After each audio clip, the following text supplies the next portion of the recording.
c'est que être femme, ce n'est pas une donnée naturelle. C'est le résultat d'une histoire. Il n'y a pas un destin biologique, psychologique, qui définisse la femme en tant que telle.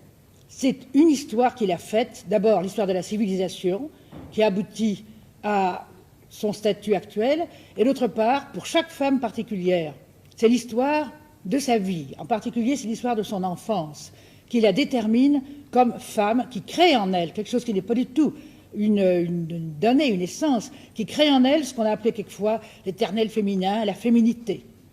Je pense qu'elles peuvent en jouer un, si, elles en jouent un, certainement, mais l'importance qui leur est accordée, l'importance que prennent ces différences, vient du contexte social dans lequel elles se situent.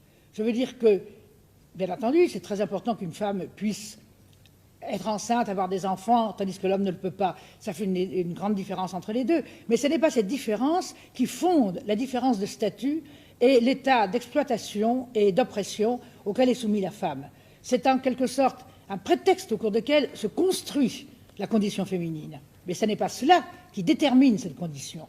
Je crois qu'il faut partir de l'idée que, comme on a dit, l'homme est un lot pour l'homme, il existe la rareté, il n'y a pas assez pour tout le monde.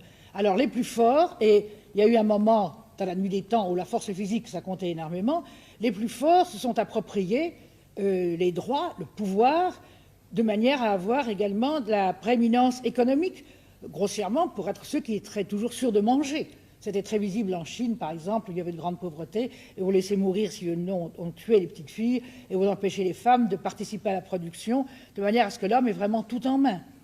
Ça a été comme ça toujours. Et ça, je n'ai pas le temps de raconter ici toute l'histoire de la femme, mais il est bien évident que d'époque en époque, il y a eu toujours une volonté des hommes de prendre le pouvoir. Je n'en citerai qu'un exemple.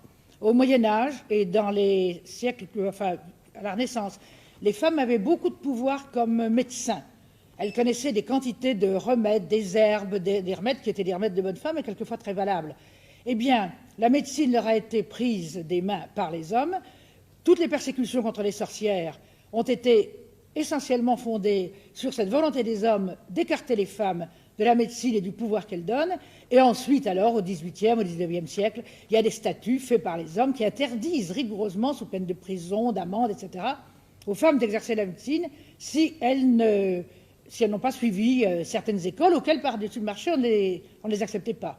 Alors, les femmes, à ce moment-là, se sont vues reléguées au rôle de Florence Nightingale, au rôle d'infirmière, au rôle d'aide assistante, etc.